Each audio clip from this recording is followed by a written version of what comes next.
नमस्कार, आप देख रहे हैं हिंदनामा न्यूज। बड़ी खबर है, जहां चलती 108 एम्बुलेंस में किशोरी के साथ जीजा ने किया दुष्कर्म, आरोपी गिरफ्तार।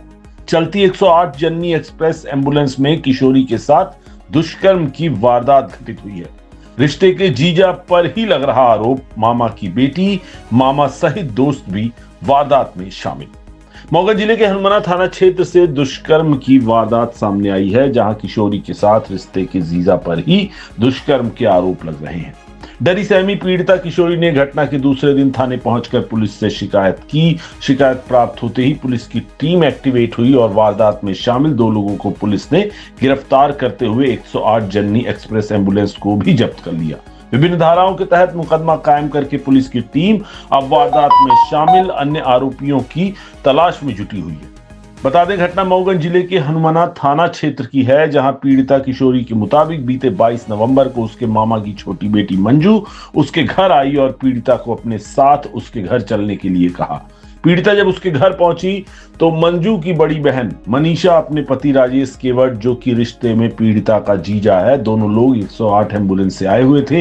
इसके अलावा एम्बुलेंस में मामा रामायण और ड्राइवर पंडित भी उपस्थित थे। इसी दौरान मंजू ने कहा कि चलो जीजा राजेश केवट के घर हाटा घूमने चलते हैं। इतना कहने के बाद पीड़िता जाने के लिए राजी हो गई। पीड़िता के अनुसार वह उसके मामा की छोटी बेटी मंजू एम्बुलेंस के पीछे बैठ गए। जीजा राकेश केवट, मामा रामायण एम्बुलेंस में आगे की सीट पर बैठ गए, जबकि पंडित वाहन की ड्राइविंग कर रहा था। कुछ दूर जाने के बाद रास्ते में पानी लेने के बहाने एम्बुलेंस से नीचे उतर गई, जिसके बाद आगे बैठा जीजा उतरकर पीछे की सीट में आया कि तभी एम्बुलेंस आगे की ओर बढ़ने लगी। इस बारे में जब पीड़िता ने पूछा तो जीजा ने राजेश ने चुप बैठने के लिए कहा, जिसके बाद जब पीड़िता ने शोर मचाना शुरू किया तो जीजा ने उसे जान से मारने की धमकी दी और दुष्कर्म किया। पीड़िता का आरोप है कि एम्बुलेंस को एक पहाड़ी की तरफ ले जाने लगे। इसके बाद जीजा राजेश ने चलती गाड़ी में ही 3 बार उसके साथ दुष्कर्म की वारदात को अंजाम दिया। जीजा ने घटना के बारे में किसी से कहने के लिए मना करते हुए धमकी दी थी। रात भर उसे एम्बुलेंस में घुमाया गया। 23 नवंबर की सुबह डरी सहमी पीड़िता अपने घर पहुंची। उसने किसी तरह से हिम्मत जुटाई और घटना के बारे में परिजनों को बताया। जानकारी लगते ही परिजनों के पैरों तले जमीन खिसक गई। पीड़िता को लेकर परिजन थाने पहुंचे और घटना के संबंध में शिकायत दर्ज करवाई। पुलिस ने तत्काल मामला पंजीबद्ध किया और आरोपी जीजा राजेश और ड्राइवर पंडित को हिरासत में ले लिया।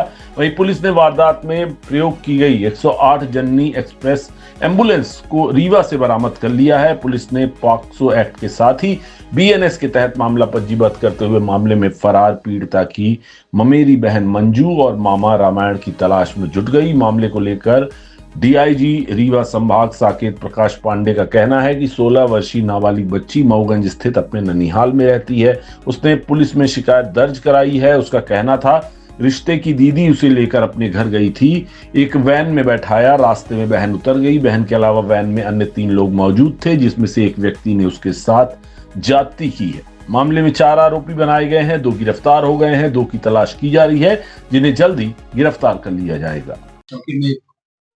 किशोरी के साथ दुष्कर्म का मामला प्रकाश में आया, क्या कुछ पूरा मामला और कितने आरोपियों की गिरफ्तारी? एक्चुअली में वो बच्ची अपने ननिहाल में रहती है और उसकी एक मामा की लड़की उसको लेके अपने साथ गई। फिर लोग घूमने के लिए कार्यक्रम बनाए तो उसमें बहनोई एक और 2 अन्य लोग, 3 लोग और वो मामा की लड़की, तीनों लोग घूमने निकले।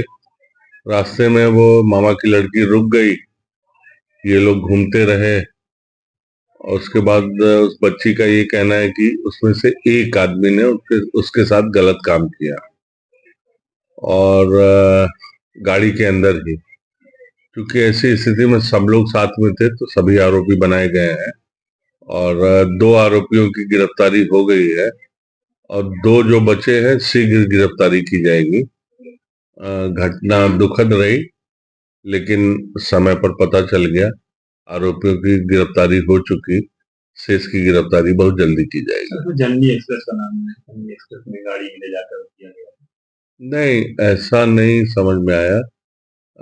ये चूंकि मारुति वैन थी, तो अभी इन्वेस्टिगेशन चल रहा है, जैसी स्थिति होगी वैसी कार्रवाई की जाएगी। सर, क्या ये सामूहिक दुष्कर्म का मामला? नहीं, सामूहिक जो बच्ची का कहना है कि इन 3 पुरुषों में एक व्यक्ति ने ही उसके साथ गलत काम किया है। अभी तक जो उसका स्टेटमेंट आया वो यही आया। सामूहिक इसलिए माना जा रहा है क्योंकि वो लोग साथ में थे, इसलिए इसे सामूहिक कहा जा रहा है।